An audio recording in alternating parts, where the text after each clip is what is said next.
Tiger Rising, chapter 28, 29. Oh, said Sistine in that voice that Rob loved. See, she said, that was the right thing. That was the right thing to do. Rob nodded, but in his mind he saw a flash of green. He remembered what happened to Cricket. What? Said Sistine, turning to him. What are you thinking about? Rob shook his head. Nothing, he told her. Robert! The sound of his name came floating to him from the direction of the motel. That's my dad, he said, confused. That's my dad calling me. And then they heard Willie Mae. Dude, Jesus, she screamed, her voice high and wild. And then there was the crack of a gun. They both stood still, stunned and silent. And then when Willie Mae came running out from under the pine trees and saw them, she stopped. Thank you, Jesus, she said, looking up at the sky. 2 whole children. Thank you. Come here, she said. She opened her arms. Come to me. Rob started walking toward her. He wanted to tell her that she was wrong. He wanted to tell her that he did not feel whole, but he did not have the energy or the heart to say anything. All he could manage was putting one foot in front of the other. All he could do was keep walking toward Willie Mae. Willie Mae led them back, and when Rob saw the tiger on the ground and his father standing over it holding the rifle, he felt something rise up in him, an anger as big and powerful as the tiger, bigger. You killed him, he said to his father. I had to, his father said. That was my tiger, Rob screamed. You killed him. You killed my tiger. He ran at his father and attacked him. He beat him with his fist. He kicked him, but his father stood still like a wall. He held the gun up over his head and kept his eyes open and took each hit without blinking. And Rob saw that hitting wasn't going to be enough, so he did something he thought he would never do. He opened his suitcase, and the words sprang out of it, coiled and explosive. I wish it had been you, he screamed. I wish it had been you that had died. I hate you. You ain't the one I need. I need her. I need her. The world and everything in it seemed to stop moving. He stared at his father. His father stared at him. Say her name, Rob screamed into the silence. You say it. Caroline, his father whispered, with the gun still over his head and his eyes still open. And with that word, with the small sound of his mother's name, the world lurched back into motion like an old merry-go-round. It started to spin again. His father put the gun down and pulled Rob to him. Caroline, his father whispered. Caroline, Caroline, Caroline. Rob buried his face in his father's shirt. It smelled like sweat and turpentine and green leaves. I need her, Rob says. I need her too, said his father, pulling Rob closer, but we don't got her, neither one of us. What we got, all we got, is each other, and we got to learn to make do with that. I ain't going to cry, Rob said, shutting his eyes, but the tears leaked out of them anyway.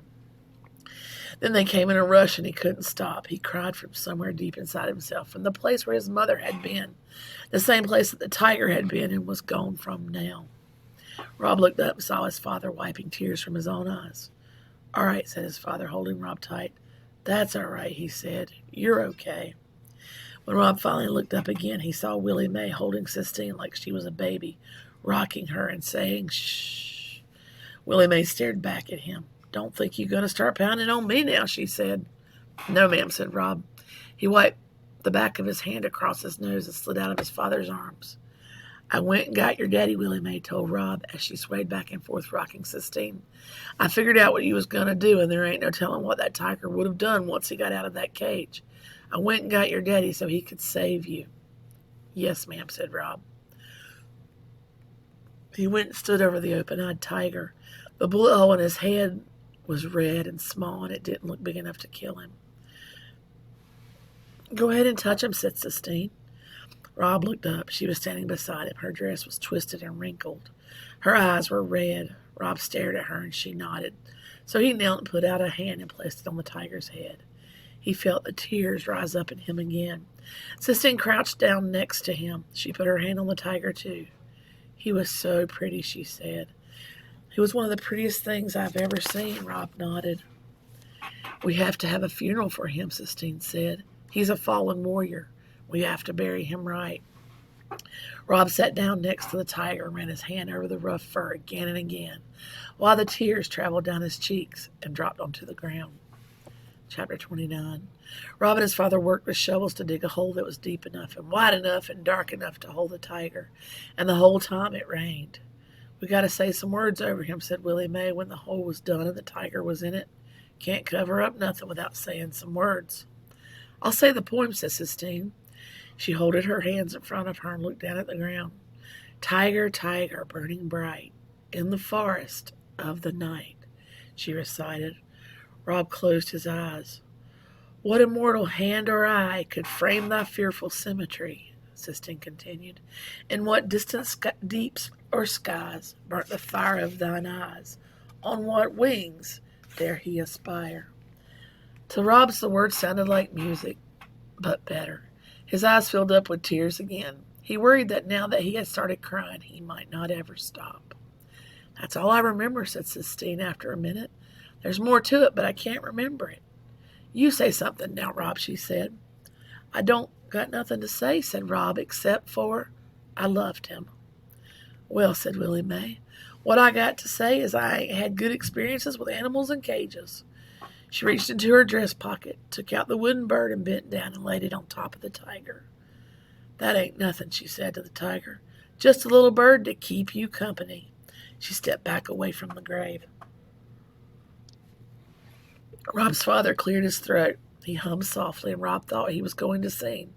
But instead he stood, he shook his head and said, I had to shoot him. I'm sorry, but I had to shoot him. For Rob. Rob leaned into his father, and it felt for a minute like his father leaned back. Then Rob picked up his shovel and started covering the tiger with dirt. As he filled the grave, something danced and flickered on his arm. Rob stared at it, wondering what it was, and then he recognized it. It was the sun, showing up in time for another funeral. I'm sorry I made you do it, Sistine said to Rob when he was done. He wouldn't be dead if I hadn't made you do it. It's all right, Rob said. I ain't sorry about what I did. We can make a headstone for him, said Sistine, and we can bring flowers and put them on his grave, fresh ones, every day.